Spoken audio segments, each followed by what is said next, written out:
today you saw that the United States announced another additional $450 million worth of security assistance to Ukraine as part of our commitment to help Ukraine defend its democracy in the face of unprovoked Russian aggression. This package contains weapons and equipment, including new high-mobility artillery rocket systems, tens of thousands of additional rounds of ammunition for the artillery systems that have already been provided as well, and patrol boats to help Ukraine defend its coast and its waterways. Now, this is the 13th time that President Biden has authorized a presidential drawdown package during this crisis, bringing the total amount of security assistance that we provided to Ukraine to approximately $6.1 billion just since February 24th, approximately $6.8 billion since the beginning of this administration. As President Biden told President Zelensky when they spoke last week, the United States will continue to bolster Ukraine's defenses and support its sovereignty and its territorial integrity. The bravery and determination of the Ukrainian armed forces, let alone their fellow citizens, continues to inspire the world, and we are committed to standing with them as they fight for their freedom. Now, this announcement comes just before the President's trip leaving Saturday for Europe at a watershed moment in transatlantic solidarity in the post-Cold War era, not just for European security, but for alignment like we've never seen before in how we confront some of the biggest challenges of our time, and not all of those challenges are driven by borders.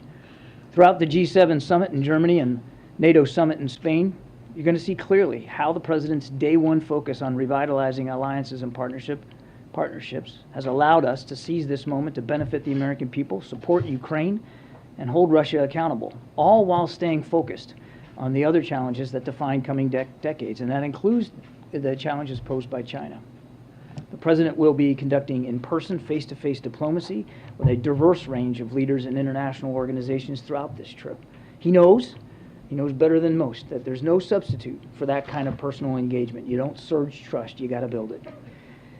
In Germany, the President will meet with Chancellor Scholz, who holds the G7 presidency, to continue close coordination on the G7 agenda and the core priorities we'll advance together in the coming days. Some of these priorities include new commitments to further isolate Russia from the global economy, target the Russian defense supply chain, and continue cracking down on the evasion of these unprecedented sanctions. Because of our actions, Russia is struggling to make bond payments, edging closer to default, and our measures will only tighten the screws and restrict revenue Mr. Putin needs to fund this war. You will also see new commitments on managing the impact that Putin's war has already had on energy and food prices. All this is in keeping with the principles President Biden outlined before Russia's further invasion of Ukraine. And that is that we will work together to ensure Ukraine can defend itself on the battlefield and be in the strongest possible position at the negotiating table as we maximize the cost to Putin and his enablers and minimize the impact of his war on the U.S. and our allies. You also see the G7 come together on some of the key challenges posed by China, as I said. And last but not least, President Biden will formally launch the Global Infrastructure Partnership that G7 leaders agreed to explore last year to offer a positive alternative to infrastructure models that sell debt traps to low and middle income partner countries and advance U.S. economic competitiveness on our national security. These lines of effort at the G7 will build on the work we've done over the past year to drive the global economic recovery and serve as a leader in imposing significant and swift costs on Russia for its war. We've heard for years now people talking about how the G7 was becoming a spent force. But President Biden's leadership and this pivotal inflection point have buried that storyline. The G7 is among the most potent institutions in the world today, with like-minded democracies solving problems.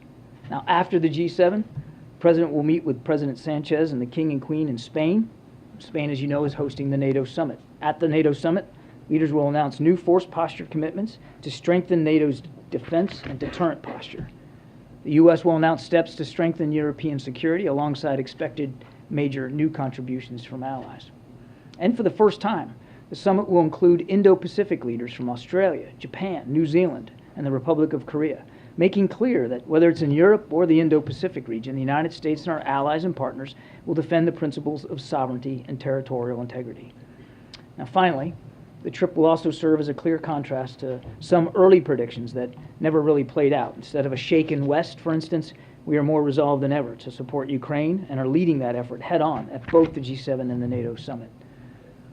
Instead of distracting us from the Indo-Pacific and China, The President's leadership with respect to supporting Ukraine has actually galvanized leaders in that region and effectively linked our efforts in Europe and in Asia. And those Asian countries that will be participating in the NATO summit, I think, speak volumes about that fact. And on top of all that, we've strengthened our determination to advance a democratic vision that will define the coming decades in terms of building fairer economies, shaping the rules of the road for tech, cyber, quantum, space, climate change, and a whole lot more. The President has never been more confident that this vision will win out over more autocratic and corrupt visions. And he's looking forward to this trip to advance all those elements. With that, we'll take questions. John, NATO's expected to come out with a new strategic concept aimed at China. What is that, and why is it necessary? The strategic concept last was written in 2010, and my goodness, a lot has changed in the world and on the security landscape since 2010, and certainly a lot has changed in the alliance's focus. Back in 2010, you might recall, NATO was very deeply involved in the war in Afghanistan. And again, security landscape has changed, and it's time now for a new strategic concept, 12 years later. Not only has the landscape changed, particularly from Mr. Putin's war in Ukraine, but military capabilities and organizational concepts and operational concepts have changed as well, and it's time for the alliance to step up to those new developments. I think it's a reflection, you asked about China specifically, I think it's a reflection of our allies' equal concerns over the effect of Chinese economic practices, use of forced labor, intellectual theft, and coercive, aggressive behavior, not just in the region, but elsewhere around the world, that they believe it's important to factor China into the new strategic concept.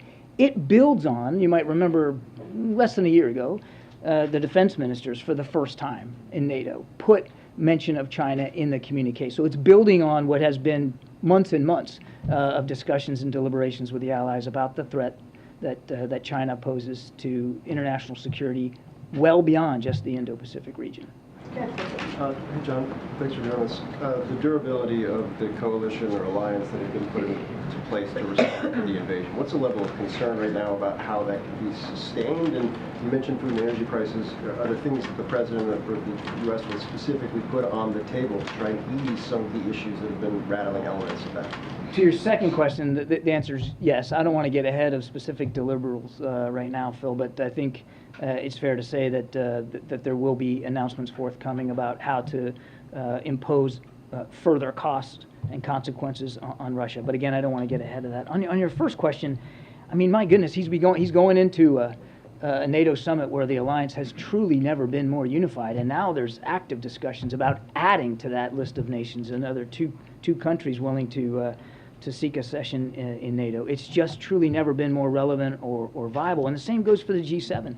If you just look at the scope of the things they're going to be talking about, from climate, energy, food security, as well as the war in Ukraine, and the fact that there are additional countries coming to the G7, 4 additional countries, there's an awful lot.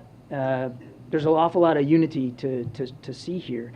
You know, we've had this discussion since before the invasion. You know, can NATO stay solid? Are they going to be fractured? Because, of course, the last thing Mr. Putin wants is a strong NATO on his western flank, and, of course, he's gotten just that. And we haven't seen any fractures or fissures. I mean, every country speaks for themselves. Every country has concerns for what they're willing to do or not do. But as far as the alliance goes, it truly has never been stronger or more viable than it is today. And the President's looking forward, when he gets to Spain, to seeing that in real time. Nadia. Thank you. John, I noticed that you have invited other countries to join, like South Africa, Argentina, Senegal, and India. And Indonesia. And Indonesia. Some of them have huge economy and others have lesser economy. What was the significance of inviting these countries? And is it an attempt from the administration to tear them off from any alliance with Russia? To splinter them off from alliances with Russia? It could be a potentially could be some of them, not all. So these additional countries that you mentioned, they have been invited because there's certain agenda items at the G7 that will apply to them, and I'll let them speak for their involvement in those sessions and the relevance to them. But because the agenda is so diverse, and so deep, it was deemed appropriate to bring them into that discussion. It is not about trying to splinter them off or coax them away from any other association or partnership that they might have with another country. That's not the goal here. The goal is to unify around a set of common principles and initiatives that the G7, you'll hear more about this at the summit, but that the G7 wants to advance in terms of climate change, energy and food security. As I said, adding additional costs and consequences to Mr. Putin, further isolating Russia. All these nations have a piece of that. And certainly in the G7, there's unity around that sort of an agenda. Yes, ma'am. You were talking about the effort to add 2 additional countries to NATO right now. There's obviously been real challenges as it relates to Turkey with the addition of Finland and Sweden. Can you take us as best possible behind the scenes of the status of that, if there's going to be a direct contact between President Biden and President Erdogan, and how you go about shifting that? Because I know there's unity among the members of NATO, but there's not unity among the members of NATO about the addition of the fast track of those 2 countries. Yeah, so clearly the potential accession here of Sweden and Finland will be on the agenda at the summit, no question about that. And actually there is terrific support inside the alliance for their accession. Right now the conversations are trilateral between Sweden, Finland, and Turkey. We're confident that they're going to be able to get there, that they're going to be able to work out the differences that they have, and that Sweden and Finland will be able to join the alliance. When exactly, I couldn't tell you that. I mean, these discussions are still ongoing, but we're confident that it's going to lead to 32 nations in the alliance. And we have also indicated that should it be desired, we'd be willing to help in those conversations. But right now it's between those nations. And I don't have anything in particular in terms of bilateral discussions to speak to or announce today with respect to President Erdogan. Thank you. John, you mentioned food security is Yes, one of the topics. A couple days ago, you spoke to a bit about the grain track in Ukraine. Yeah. Is that going to be a subject of conversation at the G7, or can you give us an update on either the bloc's efforts or U.S. efforts specifically to get some of that grain out? I do think food security in general will be a topic of, at the G7, and I certainly think that inside the context of what's going on in Ukraine, it absolutely will as well. Again, I don't want to get ahead of specific announcements one way or the other. I would tell you that we are already working with allies and partners to help try to get this grain out of the country. As I said the other day, we know it's a perishable good, and it's an important good. And we have been able to increase the flow of some grain through the West by ground routes out of Ukraine, but it's not sufficient. It's not enough, given the immense amount of grain that's sitting unused right now inside Ukraine. So we know we have to find other ways to do this, and we're willing, as I said the other day, the President's willing to keep an open mind about that. Obviously, it would certainly help if the Russians would lift what is essentially a blockade in the Black Sea and a blockade over Odessa, which they have obviously shown no desire to lift. But that's a real key here. And so I know you're aware that Turkey's talking to Russia about this. We certainly welcome Turkey's involvement in trying to broker some sort of arrangement where that grain can be transferred by sea. But I think it just remains to be seen whether that's going to be viable. There were reports out of Turkey that there might be some kind of meeting next week on this. Is there anything you can share on that? I don't have any details on that. I'd refer you to our Turkish counterparts and our Turkish allies on that. Again, we welcome their efforts to try to get this to happen, because it is absolutely, I mean, it's critical. I mean, Putin is weaponizing food literally, and this is a prime example of that. Thank you. Yes, sir. Yes, if I may ask you a question on a different topic. Is there any consideration being given to fully unfreezing Afghan reserve funds? I know that given the devastating earthquake this week, there has been an appeal to do that. Is that something you all are considering? What I can tell you is 2 things. One, we're still working through the processes here with respect to that $3.5 billion that you're referring to. That was assets frozen here in the United States. We're working through a series of processes, including on the legal front, to see how we can get that access quicker than we can right now. But we want to make sure it has to be done the right way, and so there's a process here that we're working through. But we're not waiting. That money is set aside, and President Biden was wise to do that, to set that money aside for use in Afghanistan for humanitarian assistance purposes, and it's still the intent in every way. But there's an urgent need now. And so the president, while we're working on that process, and we want to get it solved as quickly as we possible, and there's a lot of hoops to jump through, we're also working very, very stridently right now through USAID and their international partners to get aid and assistance to the Afghan people now. I think the death toll is now is over 1,000. We understand that, and we're working hard to get that aid and assistance to them. And frankly, it's already starting to show up through our international partners, through USAID's international partners. Can you articulate at all when you say that there are some loopholes to go through and that it may take some time, some of the legal challenges? Can you help us understand what has been some of the hang-ups? Yeah, it's not loopholes. There's a legal process here that has to be pursued to be able to apply that able to apply that funding for that purpose, and we're still working our way through that. And I think because we're still working through a legal process here, it wouldn't be wise for me to talk in too much detail here from the podium about that. Thank you, Karine. Thank you, John. So earlier you talked about the debt trap that you will address that issue on this trip. The global infrastructure partnership, which is going to be announced on this trip. Yeah. How is it a reboot on the Build Back Better world, and is it supposed to be an alternative to China's One Belt and One Road initiative? And I want to add a question on the allies. You're talking about the allies never being stronger. However, we see yesterday China is hosting a BRICS business forum, and we see India and Brazil sitting down with Xi Jinping and Putin. So what's White House reaction on that? Thank you. So let me take the second one first, because I tend to forget questions if I do them in the order you asked them. No, it's okay. It's just age.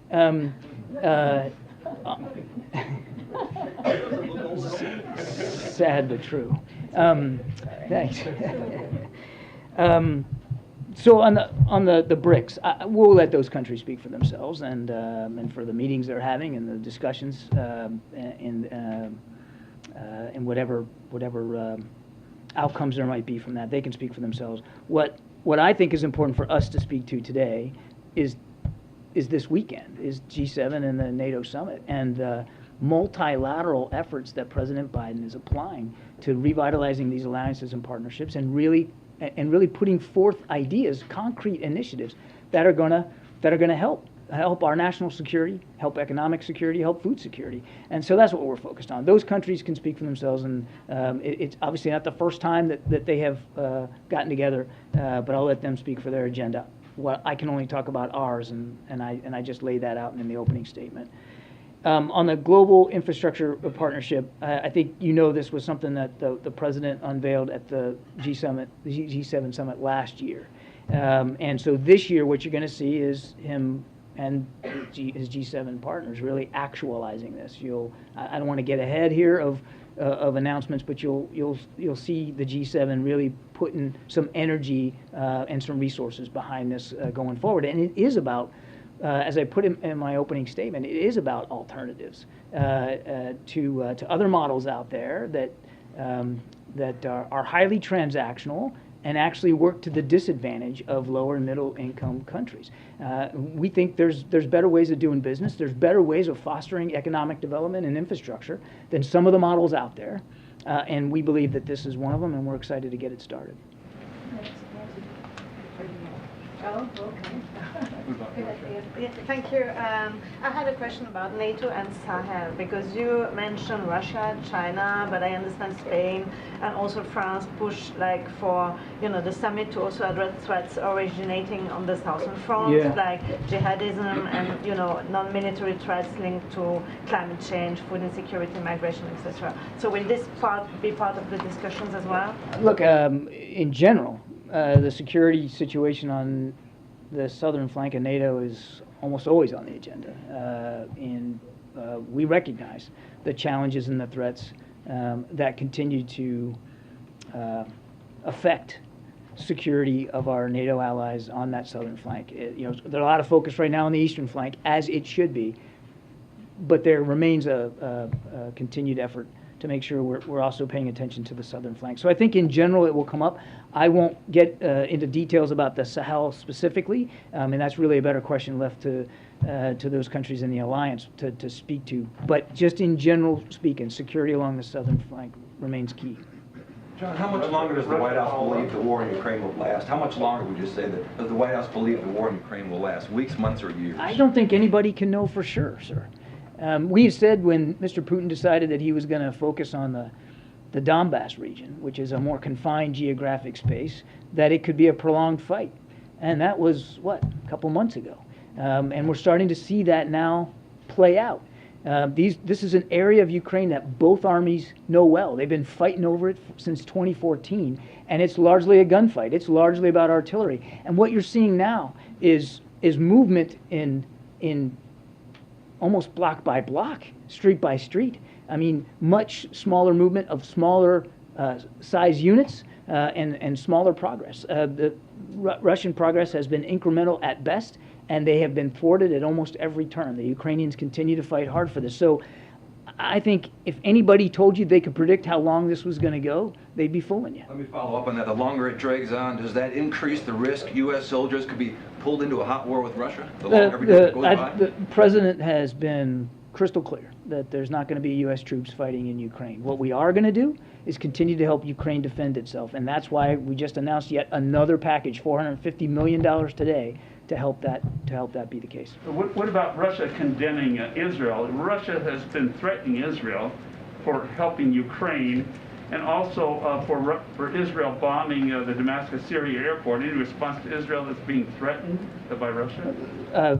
I think our response will be the same as it has been now for the last several months. I mean, obviously Russia's feeling the pressure being isolated, the pressure of having a military on the ground that clearly has not performed as advertised. I mean, they still haven't solved their command and control problems, their logistical problems, their unit cohesion problems, their joint fires integration problems. And so they tend to lash out at countries that are providing support to Ukraine. We're grateful for the support that Israel has been providing, as well as so many other nations. More than 50 have signed up to provide some measure of security assistance to Ukraine. And that shows you that this is not just a Europe problem. It's nations around the world that are stepping up to here to defend Ukraine. Given President Biden's regarding G7 and concrete initiatives, does the administration support Germany's proposal for G7 countries to set specific minimum standards for each country to cut fossil fuel emissions and combat climate change? Again, I don't want to get ahead of the specifics here on the discussion. Obviously, climate change and cutting emissions is a key component of President Biden's agenda here. I mean, he just met today with executives for offshore wind capabilities. I mean, that's a key focus of our agenda on climate. But I don't have anything specific with respect to this proposal and to what degree it's going to be. Do you expect this to be part of the bilateral with Scholz? I think there'll be a whole range of issues he'll be talking about with Chancellor Scholz, and I have no doubt that climate change will be on that. Yeah. Jane, and then the woman behind you. Thank you, Kelly. Jenny, how you doing? Good to see you. Been a long time. Yeah, thank you. I know what's coming. Yes, I give you a lot of hard time to Canada. I have two questions for you at the NATO summit in Korea. Do you have any plans to hold a trilateral summit between U.S. and South Korea, Japan at the NATO summit? I don't have any additional meetings to talk about today outside of the agenda of the G7 summit. So I don't have anything to announce with respect to a trilateral meeting. I think you know, and we've talked about this many times, that President Biden is keen to see greater trilateral cooperation between us and our two allies. In fact, he just visited there not long ago, Japan and South Korea. We also are keen to see increased bilateral cooperation between Japan and South Korea, and that's happening. So he's very much looking forward to seeing them. Yeah, second question, China opposes South Korea's participation in the NATO summit. Although, do you think if South Korea cooperated defensively with NATO, it will sufficiently contain China and Russia? So a couple of thoughts there. China doesn't get a veto on what meetings the South Koreans attend and associate themselves with. And this isn't about an Asian version of NATO. NATO is a transatlantic security alliance, the most effective, the most viable one in the world, the most successful one in the world. And we're excited that the South Koreans are going to be there to talk about this. And as I said, or to be part of the agenda there. And as I said at the outset, it's an indication of the linkage of global security between Europe and the Indo-Pacific. It's not one or the other anymore. It's not binary. The same kinds of assaults on territorial integrity and sovereignty that we're seeing in Europe can happen in the Indo-Pacific. And of course, our South Korean allies know that better than most.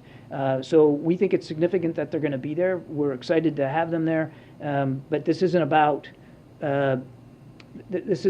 creating some like version of NATO in the Pacific. Thanks. You just noted that the U.S. intends to continue, obviously, supporting Ukraine, but I'm wondering how much the administration is weighing its aid to Ukraine in terms of the economic hardships here at home, and if there's a point at which the U.S. will curb its support for Ukraine down the line. Can you repeat the first part? How much what? How much the administration is weighing its aid to Ukraine with the economic hardships that Americans are seeing here at home. That's a great question. So, we just got an additional supplemental from Congress for $40 billion. Not all of that is designed for security assistance. A lot of it is for humanitarian assistance as well. And it was passed on a bipartisan basis. It's clear that members of Congress from both parties believe strongly that we have to continue to support Ukraine, and so we're going to do that. And will we need to go back for additional funding? We just don't know right now. I mean, the war is by nature unpredictable, and so President Biden has made it clear we're going to continue to support Ukraine as much as we can, as fast as we can, and we're doing that. And we'll see where this goes going forward. But obviously, the president's not insensitive to the pressures, particularly in gas and food prices that the American people are facing, and you have to balance that. And he's trying to strike that balance. He said, and I mean he has said this since he said it, but when he made clear that we were going to support Ukraine in this fight, literally for their lives, let alone their democracy, that there were going to be costs incurred by that. And we're starting to see, we are seeing that happen right now. The president was nothing but honest with the American people about that. Mr. Kirby, does the president support, Mr. Kirby, We'll get to you, Simon, right after the gentleman in blue. Right Sure, behind thank you. They're all in blue. Well, this guy has like the light I've blue got a aqua little- Oh, thing okay, I going got on. you. Yeah, looks good. That's how we're deciding, by the way. Fashion. Yeah, not fashion, just. If it's okay, I want to go off topic just for a second and ask you about a letter that's been sent by Democratic senators to the president regarding the Shireen Abu Akleh killing, asking for a full U.S. investigation. I'm wondering if the NSC has seen this, do you have a reaction, and do you support or agree with their assessment that the Israelis can't be trusted to conduct their own investigation? I don't know if I don't know the status of the letter here at the White House, sir, so you're going to have to let us take that question and get back to you. I'm not aware. But I can tell you that we've been nothing but consistent, that this death needs to be fully and transparently, thoroughly investigated.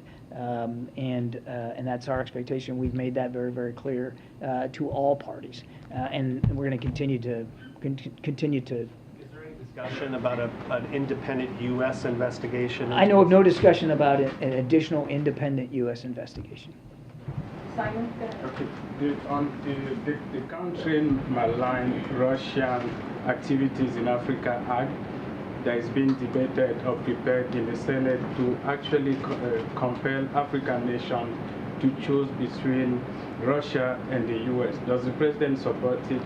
And is he concerned that by trying to almost compel African nations to choose between working with Russia and working with the U.S., he's really making it difficult for those nations, especially because African nations have had really good relationships with the U.S.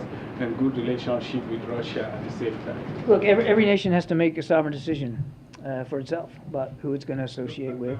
The act says they will identify Africans who continue to work with Russia will identify government and sanction government that continue to work with Russia. So I'm asking you, does the president support that act in the first I don't. I'd have to get back to you on that. I don't know if we've taken a position on this pending legislation.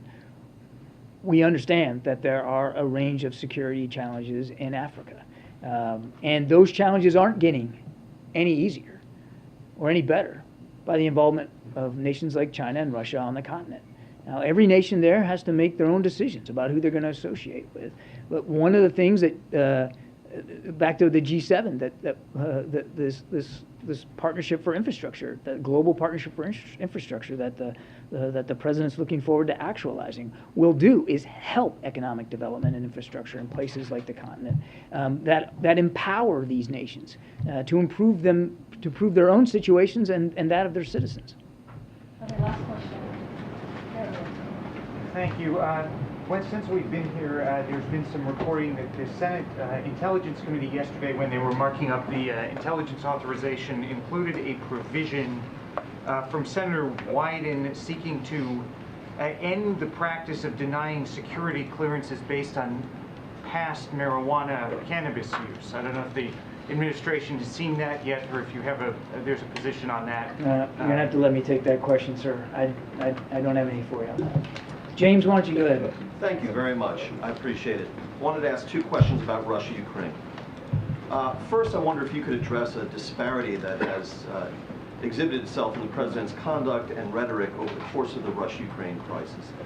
At certain times, he opts to withhold certain lethal forms of assistance from the Ukrainian armed forces, and he says that he does this because to provide those forms of assistance would be to risk initiating World War III.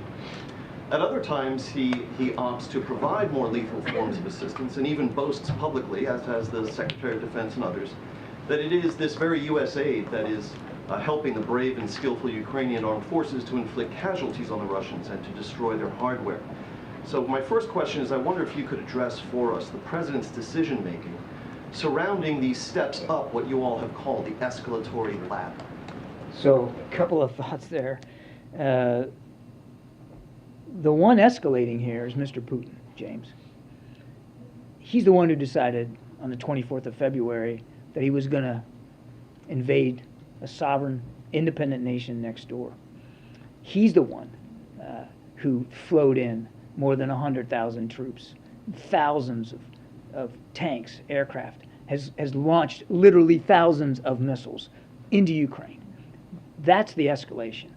And I think, quite frankly, I would, with all respect, take issue with the premise of the question that we have been sort of not consistent in the kind of aid and assistance that we've been providing to Ukraine.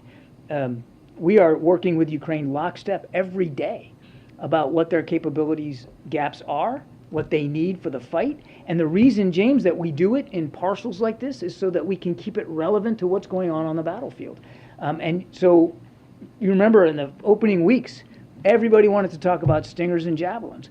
And you know why? Because Stingers and Javelins were relevant to the fight at the time when Mr. Putin was advancing on Ukraine along three major geographic axes, north, south, and from the east. He has now constrained and limited himself to the Donbass, to a flat, more rural environment that is very reliant on artillery. And so we started flowing in howitzers. The other thing that we started to do was to train on some of these systems. In the early goings, we were focused on systems that we knew the Ukrainians could use quickly because they'd already been trained on it, because they grew up with these systems. And so that's why we were working so hard with other countries to provide long-range air defense systems like the S-300, because that's what they're used to using. So as the war has changed and evolved, which war does, their needs have changed and evolved, and our contributions have changed and evolved. And my follow-up, if I may. A few weeks into the conflict, the administration declassified and disclosed fresh intelligence passed to us through a number of administration spokespeople, including yourself, suggesting that President Putin was receiving sanitized and inaccurate reporting from his own team about the status of the Russian war effort in Ukraine.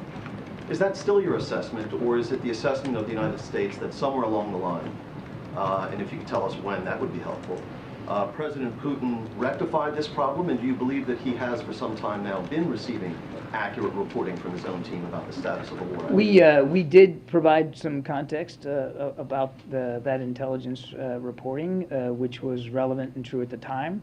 I don't have additional intelligence or context on intelligence to provide today, so I can't tell you definitively exactly what briefings and reports Mr. Putin is getting and how accurate they are or inaccurate, or frankly, how that information changes his decision-making calculus. It is clear to us, just in the main, that he very much is in charge of this war, that he very much is making the decisions, that he very much is responsible for the activities, the actions, the atrocities that his troops are conducting on the battlefield. Thanks, everybody. Oh, I gotta go. Karine's gonna kick me out. I gotta go. We'll never Don't need my old man glasses. Make sure your glasses are on. Thank you. Thanks, John. Thank you, John. Okay, thanks, John. Just have one thing for all of you. This morning, the number of Americans on insured unemployment hit the lowest level since 1970, lower than any year of the presidencies of Reagan, H.W. Bush, W. Bush, or Trump. Today's weekly UI data is consistent with a job market where unemployment is low and people can seamlessly find jobs. That's not all what a recession labor market looks like. We brought unemployment below 4% 4 years faster than forecasters thought was possible before we passed the American Rescue Plan. We have added an average more than 400,000 jobs per month in recent months, and as we make a transition to steady and stable growth over the course of the next year, even something closer to the range of 150,000 jobs per month would be consistent with an unemployment rate as low as it is now and a sign of a healthy economic transition. With that, Amr, you want to kick us off?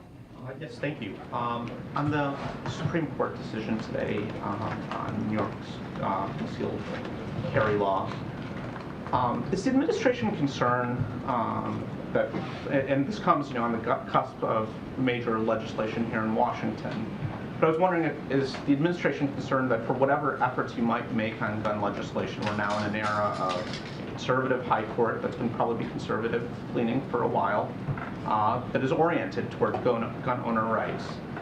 Are we now in a period where, for whatever the president may try, that gun owner rights are just going to be expanded?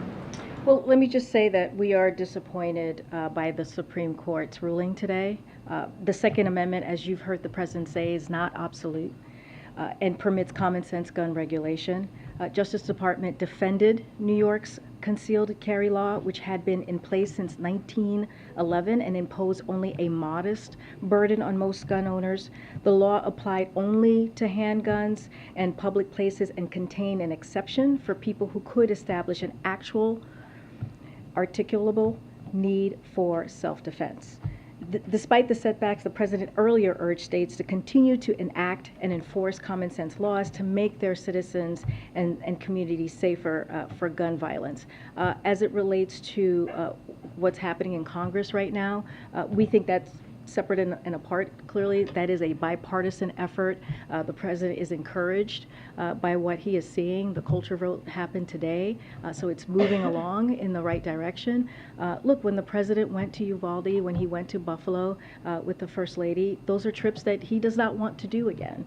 The president understands he's had a long career in doing gun reform, in ending gun violence since he was a senator. We have not seen this type of bipartisan type of coming together to push this legislation in decades. So we are definitely encouraged by what we're seeing, and the president wants them to move quickly so he can get to his desk and he can sign that. If I could ask just one more. Sure. Secretary Granholm met with oil executives today. I guess as peace between the administration and the oil executives broke out, and more importantly, some concrete ideas come out of this meeting. And finally, just why did the president He stopped by the wind executive meeting we were just in. Why didn't he spend some time with the oil executives? Well, let me as take your first question, and I have a bit of a readout for you here on the meeting.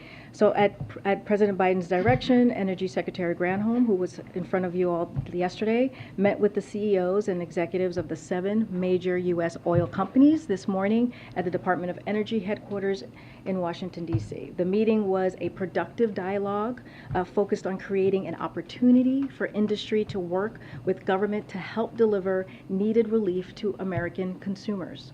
The Secretary highlighted the fact that the U.S. has achieved record oil production under the Biden administration, and that President Biden is taking historic actions to add to that supply.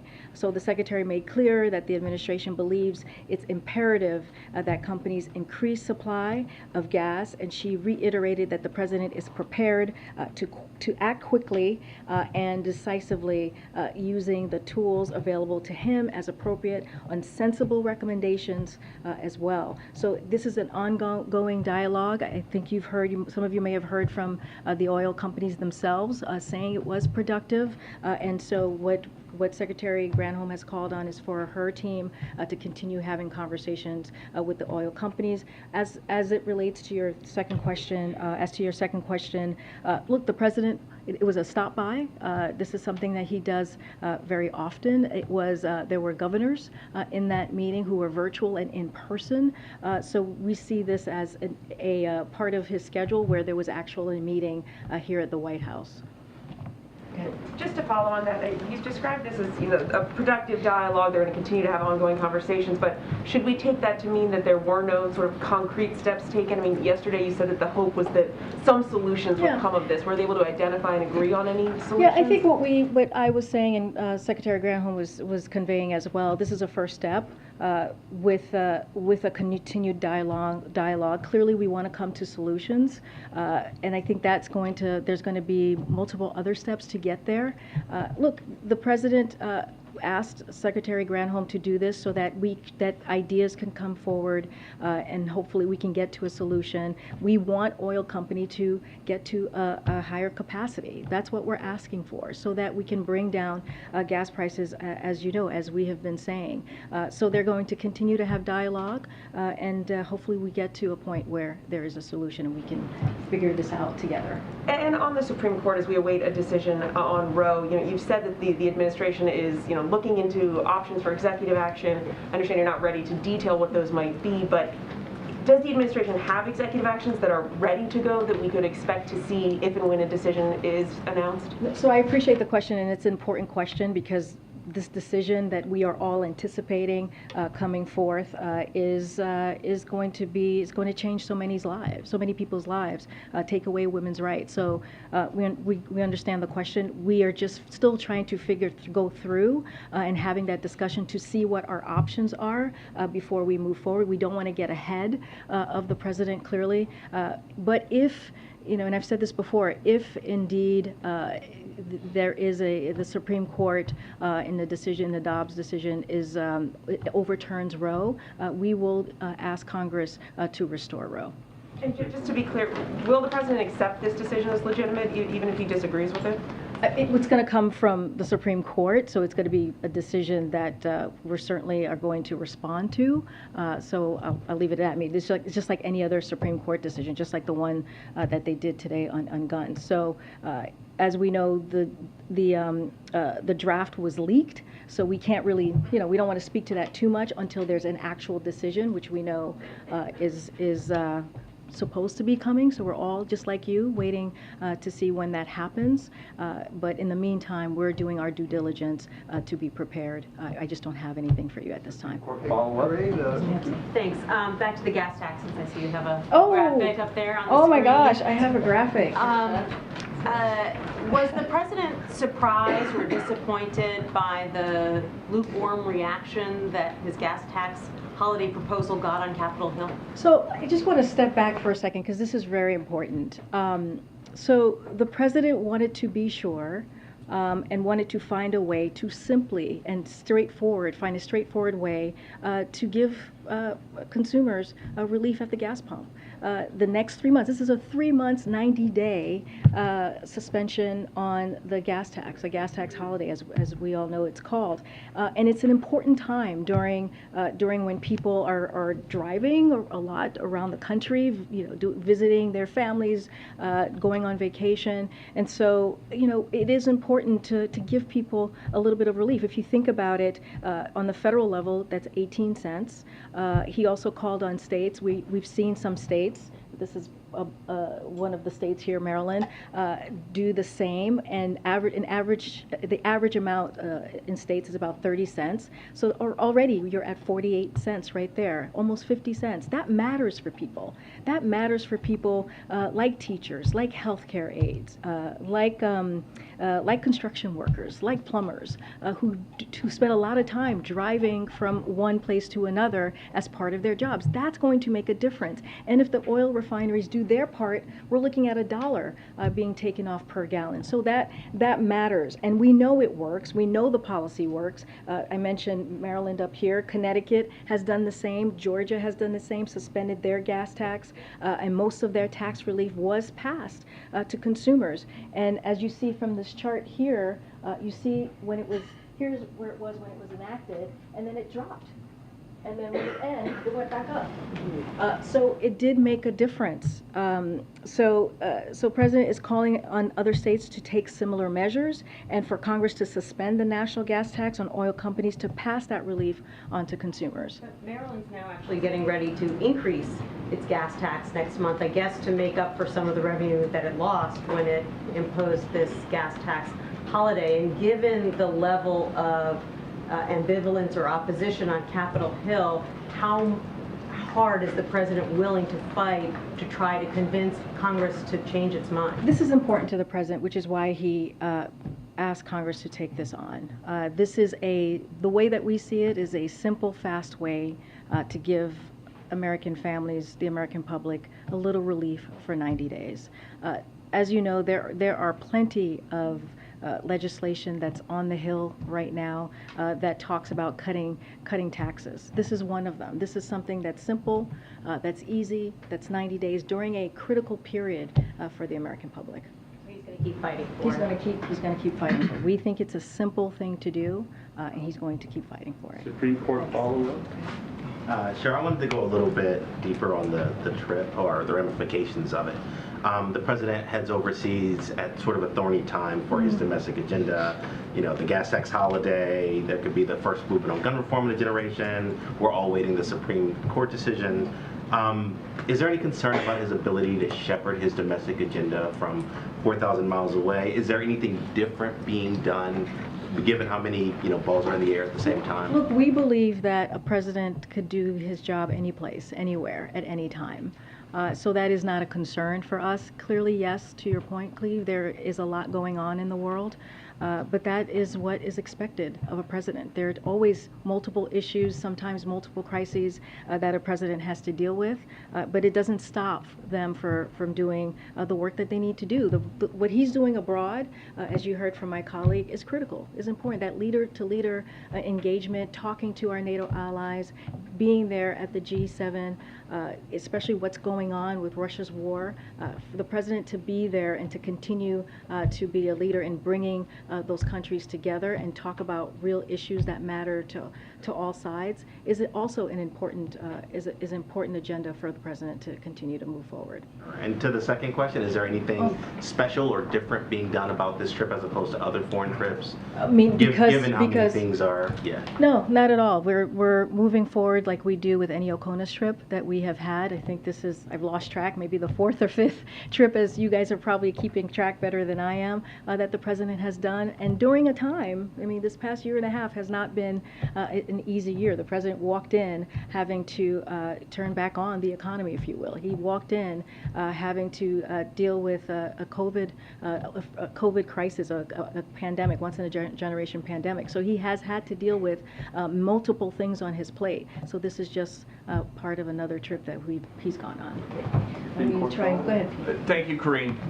The president isn't really doing everything he can to bring gas prices down, is he?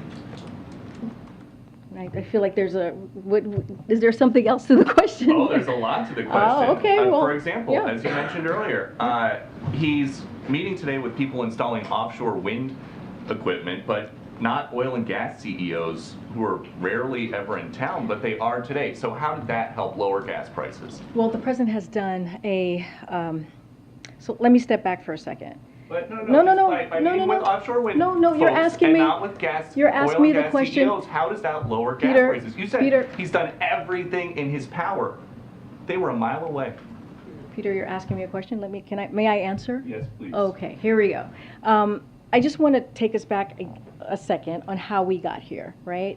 So we have seen gas prices go up by $2 a gallon. One of the reasons we have seen that, is because of Russia's war in Ukraine.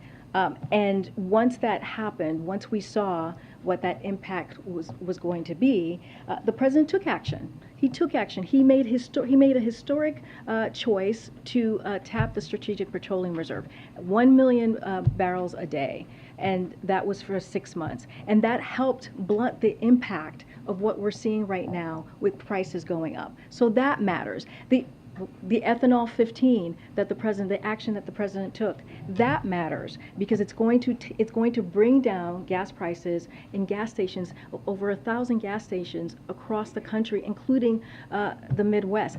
That matters. And so the president is trying to figure out and take steps in how we can bring the gas prices down. And we have a high level of oil production. So what we are asking the oil refinery companies to do is to take that production, turn it into refine that oil so that there is capacity. We are not at capacity right now, and it does matter that the Secretary of Energy, which is her purview, that is her portfolio, to meet with these oil execs, that she does on pretty regular basis. But your point was about how we got here. The president said, as a candidate, no more drilling on federal lands, no more drilling including offshore, no ability for the oil industry to continue to drill, period.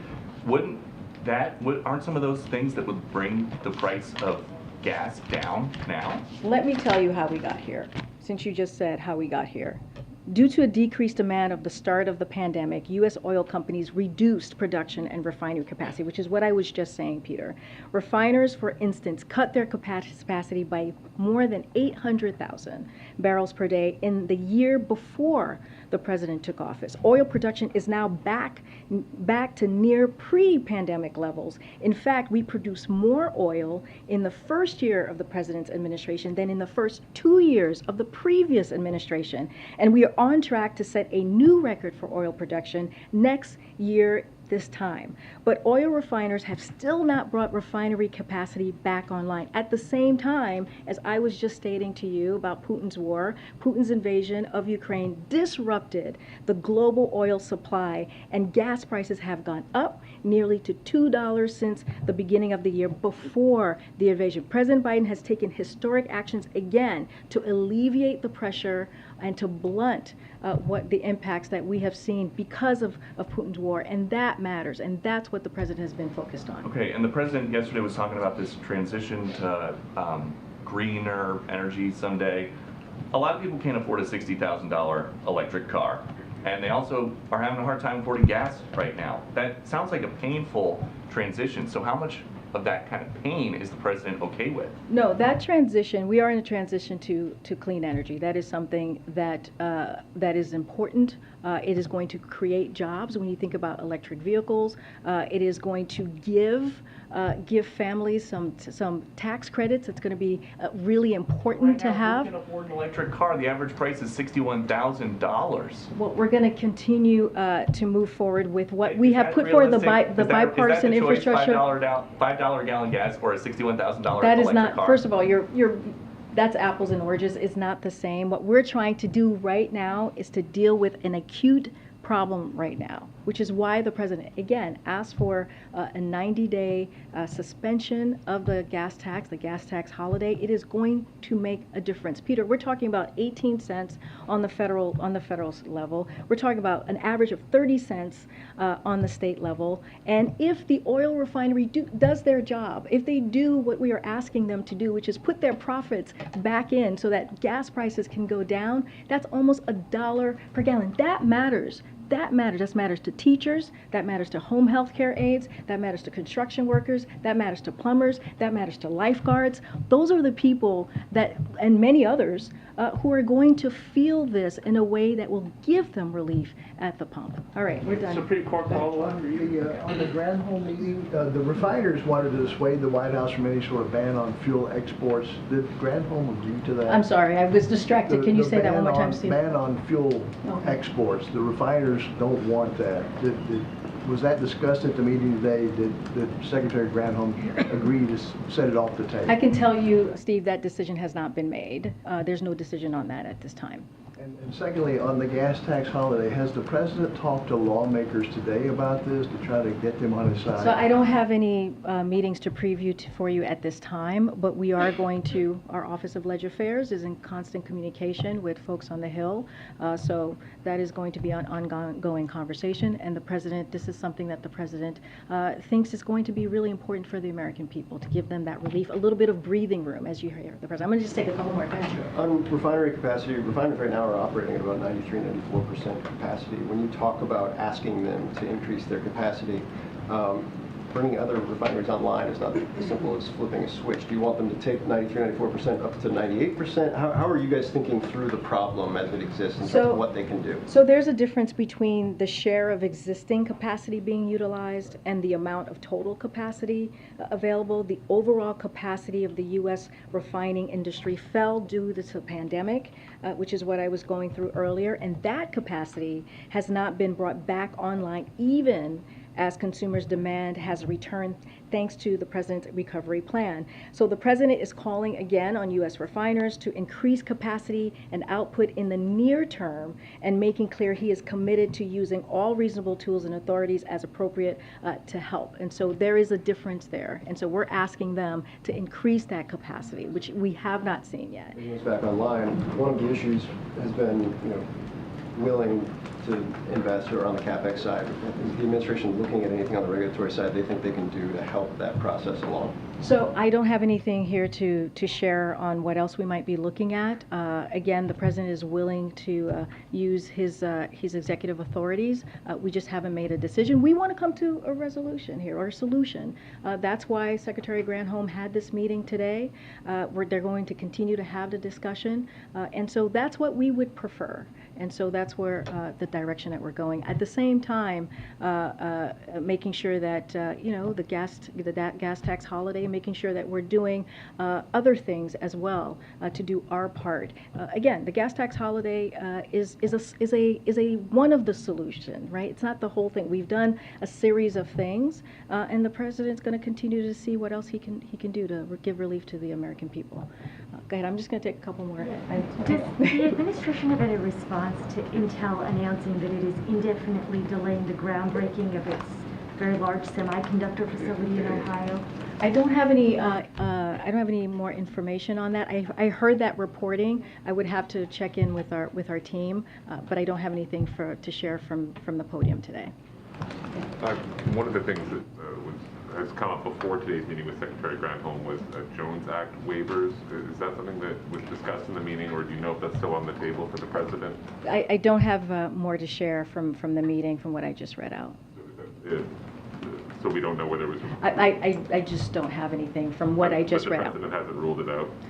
I just don't have anything for you right now, Josh. Okay, and going to Bill's question, I mean, part of the reason capacity has shrunk, these facilities are being converted to produce, or some of them are being converted to produce renewable diesel instead of petroleum-based fuels. Others are simply, old. They're like old cars been taken off the road. They can't just turn on again.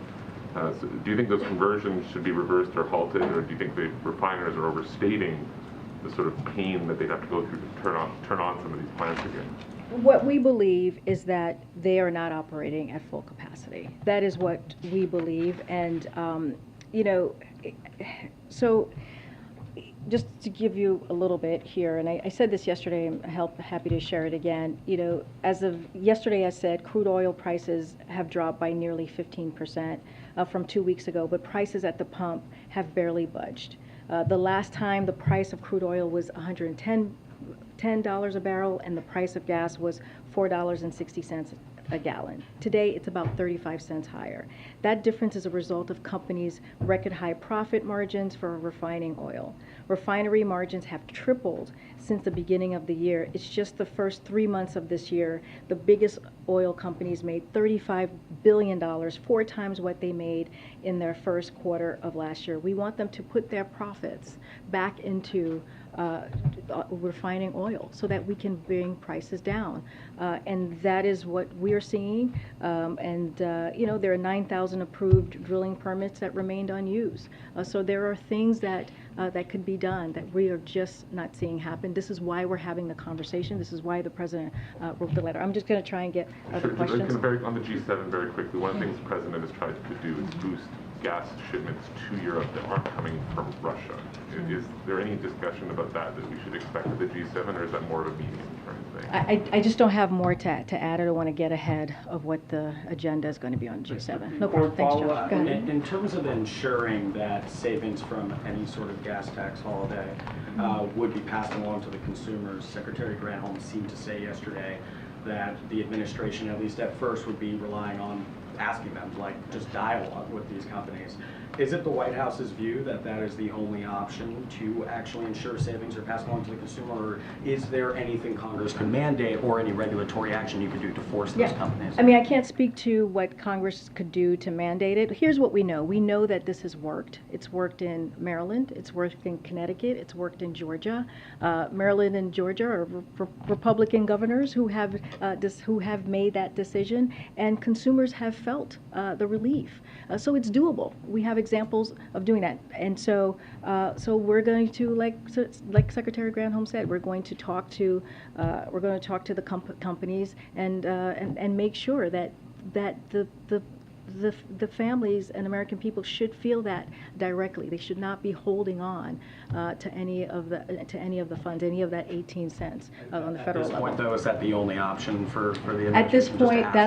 At this point, that's basically what Secretary Granholm stated is where we are at this point. On expanding capacity of refineries as well, you've talked about the need, the need to do that, but there are some options the administration could take. There's a refinery that has had plenty of accidents in the past, has sparked environmental concerns, and some have said the administration could also loosen permit regulations. This refinery is in St. Croix, Virgin Islands.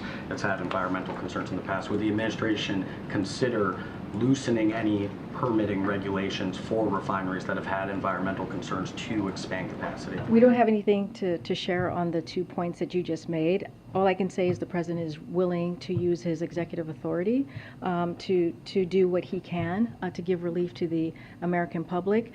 Right now, we're focused on calling on Congress to do the gas holiday tax, or the gas tax holiday, and also having this conversation with Royal Refinery to make sure that they are refining that crude oil that is at a high level that they can do to help bring down gas prices. I'll take one last Supreme Court follow-up. I'm trying to call. I've never called on you before. Thanks, Karine. I know you've addressed this a little bit before, but I'm wondering if you can kind of quantify how much of these January 6th hearings the president's been watching and what his overall reaction. So I can say that the president catches it from time to time. He has a busy schedule, obviously, and we have said this before, and keeps updated on what's happening. We'll just continue to reiterate that what we saw on January 6, 2020 was one of the darkest chapters of our nation, and it was a brutal attack on our democracy, a brutal attack on law enforcement, and we believe that Americans should be watching and paying attention to learn exactly what happened on that day. And we have full confidence in the January 6th Select Committee and the work that they're doing. Okay, thanks everybody. I'll be back tomorrow. I'll be back tomorrow. Divide the child.